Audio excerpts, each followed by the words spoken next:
আদমদীঘি থানা রোড এখন charger van ও টমটমের দখলে। রাস্তার দুই পাশে তাদের অবস্থানের কারণে সর্বদাই দেখা দিচ্ছে যানজট। এমন ভোগান্তি চূড়ান্ত রূপ লাভ করলেও নেই প্রশাসনের কোনো পদক্ষেপ। ভ্যানের দর তো লাগায় থাকে অল টাইমে, এগুলা তো ঝামেলা।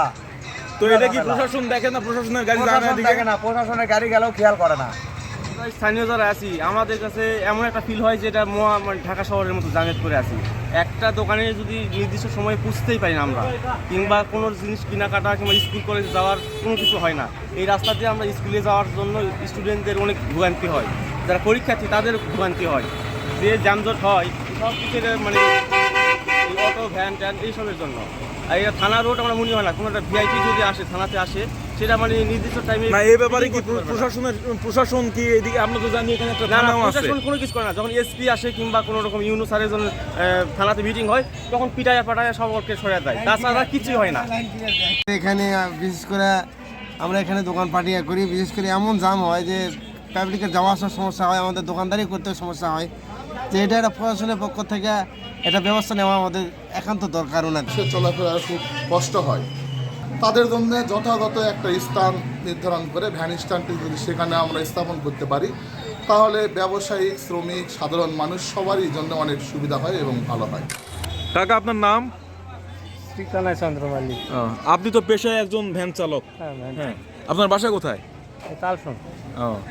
তো এই যে এখানে দেখেন আপনারা সারি সারি করে এই ভ্যান গাড়িগুলো রাখছেন, তো এতে করে যে এই রাস্তায় থানা রোডে যে যানজটগুলো হচ্ছে এবং সাধারণ মানুষ যে বিপাকে পড়তেছে, শুধু সাধারণ মানুষ নয়, এখানে যারা স্থানীয় ব্যবসায়ীরা আছেন তারাও নানাভাবে ক্ষতিগ্রস্ত হচ্ছেন। তো এই বিষয়টা আপনারা কিভাবে দেখেন এবং এই সমস্যা নিরসনে কি করলে এই সমস্যাটা নিরসন হয় বলে আপনি মনে করেন? এখন আমাদের টাইম নাই হিসাবে এখানে আমরা লাগাই, বহুদিন থেকে বাজার লাগার থেকে মনে করেন এখানে আমরা রাখি এইভাবেই রাখি। সমস্যা এখন এর গাড়ির যানজট বেশি হয়ে গেছে, যার জন্য এখন এলে।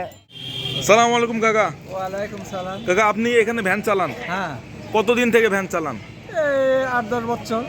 তো আপনারা যে এই থানা রোডে গাড়িগুলো জড়ো করে রাখেন, এতে করে যে জন দুর্ভোগ হয় এবং আমাদের মতো সাধারণ মানুষ বিপত্তিতে পড়ে। হ্যাঁ, আমরা একটা এই রাস্তায় ঢুকলে রাস্তার এই মাথা থেকে ওই মাথা যেতে প্রায় আধা ঘন্টা সময় লাগে। তো এই বিষয়টা কি আপনাদের একটু ভাবায় না যে আমরা এই গাড়িগুলো রাখতেছি, অন্য গাড়ি এসে জ্যাম বেঁধে 10 মিনিট, 15 মিনিট, 20 মিনিট মানুষের সময় নষ্ট হচ্ছে? এই বিষয়টাকে আপনারা কিভাবে দেখেন? আমাদের যে কোনো উপায় নাই, ওই জন্য আমরা এখানে থাকি। কেন উপায় নাই? এই বিষয়ে তো আপনারা প্রশাসনের সাথে তো আপনারা যোগাযোগ করতে আমরা পারছেন। যোগাযোগ করি, বলে যে জায়গা কে যোগাযোগ করে? আপনাদের কে যোগাযোগ করে? আপনাদের কোনো সমিতি আছে না? কে সমিতির মাথা মুরব্বী? কে নাম বলেন দেখি? ওনার নাম হলো রেজাউল। রেজাউল সাহেব। পাশে একটা ট্যান করে দিলে অবশ্য হবে, ভালোই হবে, খারাপ হবে না। আসসালামাইকুম। যে এখানে যে পরিস্থিতি, এখানে জায়গার সংকটের কারণে এই পরিস্থিতিটা হয়েছে। এদের এই যে ভ্যান যে শ্রমিক যারা আছে তাদের যদি আলাদাভাবে একটা যদি জায়গা করে দেওয়া হয় বা স্ট্যান্ড করে দেওয়া হয় তাহলে খুবই ভালো হয় এবং আদমদীঘি বাজারের জন্য খুব একটা ভালো পরিস্থিতি বজায় রাখবে আর কি।